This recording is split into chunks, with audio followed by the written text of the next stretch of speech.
Hello everyone, আসসালামু আলাইকুম। সবাই কেমন আছেন? আশা করি সবাই ভালো আছেন, সুস্থ আছেন এবং নিরাপদে আছেন। আলহামদুলিল্লাহ, আমিও কিন্তু বেশ ভালো আছি, সুস্থ আছি। আমি মিশু খাগড়াছড়ি থেকে বলছি। মিশু মনিরা ব্লগে আপনাদের সবাইকে নতুন একটা ভিডিওতে স্বাগত জানাই। তো সকালে উঠে দেখুন, আমি আপনাদেরকে দেখাচ্ছিলাম আমার রান্নাঘরটা ফাইনালি মোটামুটি ঠিক হয়ে গেছে। এই যে দরজাটা ছিল না, দরজাটা লাগানো হয়ে গেছে। ওই পাশে দেখুন সবুজ কালারের টিনগুলা, তো ওগুলা কিন্তু কিছুই ছিল না, আপনারা জানেন। তো সব কিছুই কিন্তু লাগানো হয়ে গেছে। আর আমি ভুল একটা কাজ করেছি, ভাইয়ারা বলেছিল এইভাবে ধাপটের মতো করে দিবে।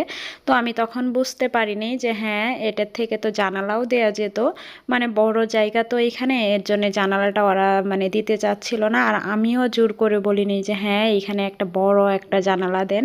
তো ওরা অনেক বড় জায়গা এখানে, এর জন্য ওরা জানালাটা দেয়নি। আমার কাছে মনে হচ্ছে যে এখানে জানালা দিলেই ভালো হতো। তো অবশ্যই কেমন হয়েছে জানাবেন। পোড়ার মানে রান্নাঘর উপরের চালও কিন্তু চেঞ্জ করেছে, চেঞ্জ বলতে উপরে জাস্ট নতুন টিন দিয়েছে, নিচের টিনগুলো আর সরানো হয়নি। তো যাই হোক, আমার রান্নাঘর কিন্তু মোটামুটি কমপ্লিট। এখনও অনেক কাজ বাকি, অনেক কাজ বাকি বলতে ভিতরে একটা চকি আছে, তো সেটা অনেক ভাঙাচোরা।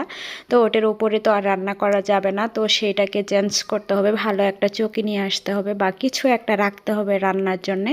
তো সেটাও করার প্ল্যান আছে। তো দেখা যাক। আর আমার কিন্তু গ্যাসের ট্যাঙ্কিও নেই, চুলাও নেই।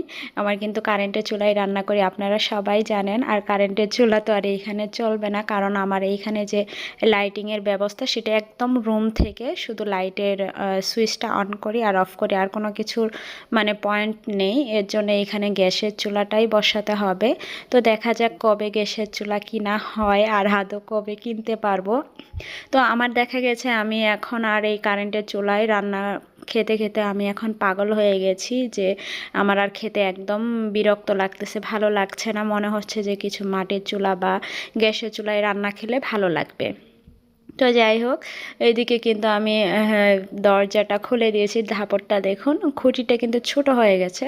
আর একটু লম্বা হলে তাহলে খুঁটিটা দিলে রুমে আলোটা ভালো ঢুকবে, রান্নাঘরে আলোটা ভালো করে ঢুকবে আর কি। তো এর চেয়ে বড় খুঁটিটা আর ছিল না, এর জন্য আর দেওয়া হয়নি।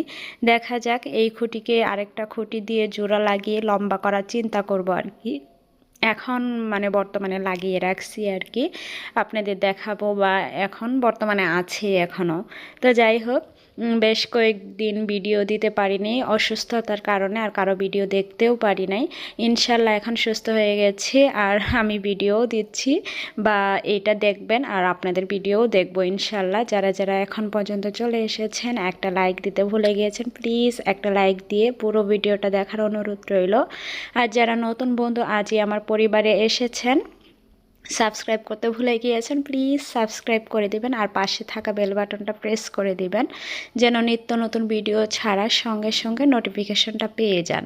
আর যারা অলরেডি এই কাজটা করে ফেলেছেন তাদেরকে তো জানাই অন্তরের অন্তঃস্থল থেকে অসংখ্য অসংখ্য ধন্যবাদ। তো এই ভিডিওটা কিন্তু কয়েকদিন আগেরই ছিল, মানে দেওয়ার কথা ছিল, এডিটও করা ছিল, জাস্ট ভয়েস দেওয়া ছিল না, এর জন্য কিন্তু আমি দিতে পারিনি। তো যাই হোক, অনেকে অনেক দোয়া করেছে, সবাইকে অসংখ্য অসংখ্য ধন্যবাদ জানাই। তো এদিকে আমি সকালে বানিয়েছিলাম গরুর মাংস দিয়ে খিচুড়ি।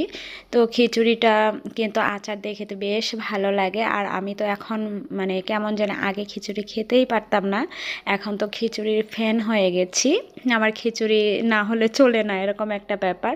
আর এখানে তো জলপাইয়ের আচার নিয়েছি, আর একদম ধোয়া ওঠা গরম গরম খিচুড়ি।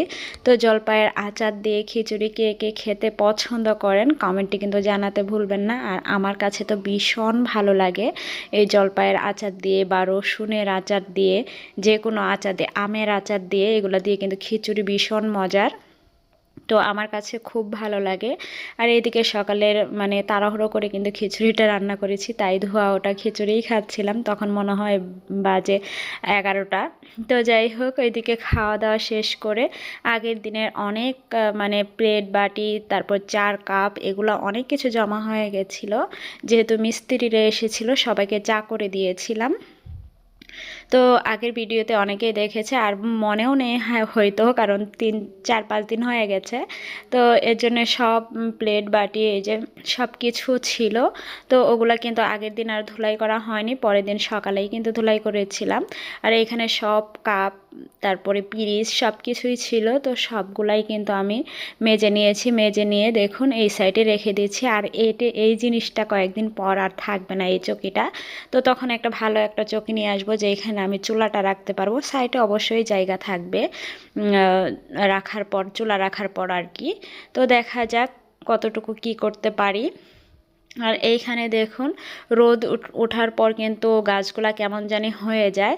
তো আমি এইখানে ভাবছিলাম যে কিছু টমেটো উঠিয়ে নিব, তো এর জন্যে সেই কাজ করে দেখছিলাম যে আদৌ কোনটা কোনটা উঠানো যায়।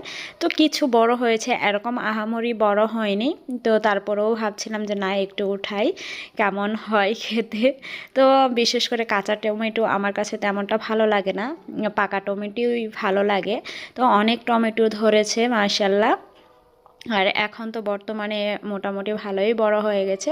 যেগুলো বেশি বড় ছিল সেইগুলাই আমি উঠিয়ে নিয়েছিলাম, আর একটা ঢেঁড়স ছিল, সেই একটা ঢেঁড়সও কিন্তু উঠিয়ে নিয়েছি। তো যাই হোক, এখানে কিন্তু আমি মাছ বের করেছিলাম, তো মাছ দিয়েই রান্না করব। ভাবলাম যে কাঁচা টমেটো দিয়ে মাছ দিয়ে রান্না করি।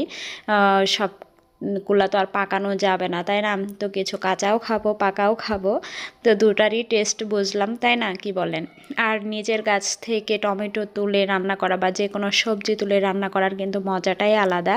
তো আসলে কি জানেন, মানে যখন যার হয়, যে আমার কিন্তু মানে সবজির গাছ হয়েছে একটা, তারপরেও কিন্তু আমার কাছে ভীষণ ভালো লাগছে। তো ওরকম কিন্তু সবার ক্ষেত্রেই হয়। আগে বুঝতাম না এই জিনিসটা, এখন মানে প্রতিটা পদে পদে বুঝতে পারি যে হ্যাঁ, নিজের জিনিস বলতে কোন জিনিসটা, নিজের জিনিস নিজের হাতে লাগানো বা নিজের হাতে করা, ওই জিনিসের কিন্তু মানে টানটাই আলাদা থাকে। তো যাই হোক, এদিকে কিন্তু আমি পাঙ্কাশ মাছ দিয়ে তারপর ফুলকপি, একটা আলুও দিয়েছি। আর এদিকে টমেটো, বেশ কিছু টমেটো কেটে নিয়েছিলাম। তো টমেটোগুলা কিন্তু দিয়ে দিব বলতে সবগুলা কিন্তু পরে দিব না, কিছু আগেও দিয়ে দিয়েছি, মানে কষানোর মধ্যে দিয়ে দিয়েছি যেন একটু গলে যায় আর কি। তো ফাইনালি কিন্তু তারপরেও ওরকমভাবে গলেনি, পাকা টমেটোটা যেমন গলে। এদিকে কিন্তু মাছটাও কষানো হয়ে গেছে মোটামুটি।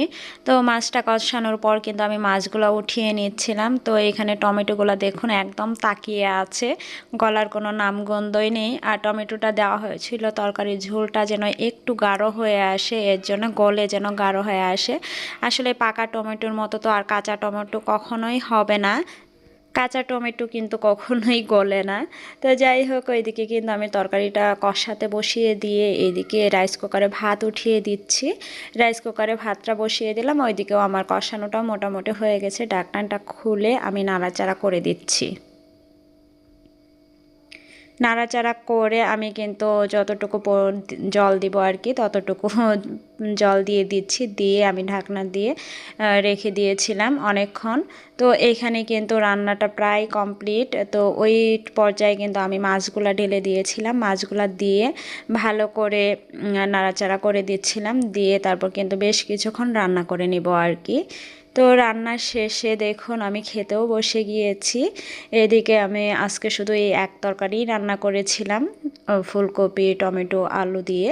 তো এই তরকারি শুধু রান্না করেছিলাম, আর কিছু করিনি। এদিকে আপনাদের ভাইয়াও খেতে বসেছে, আমিও খেতে বসেছি আর কি। বিকালবেলা ভাবলাম যে গাছগুলোতে একটু পানি দিই, রোদ মোটামুটি চলে গেছে।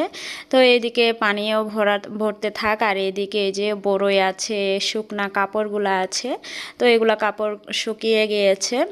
আর এখন দেখা যায় প্রচুর রোদ ওঠে, রোদ থাকে আর প্লাস বাতাসও থাকে, কিন্তু এখন মোটামুটি ভালোই বাতাস থাকে, বাতাসে কিন্তু শীত বোঝা যায় আর কি।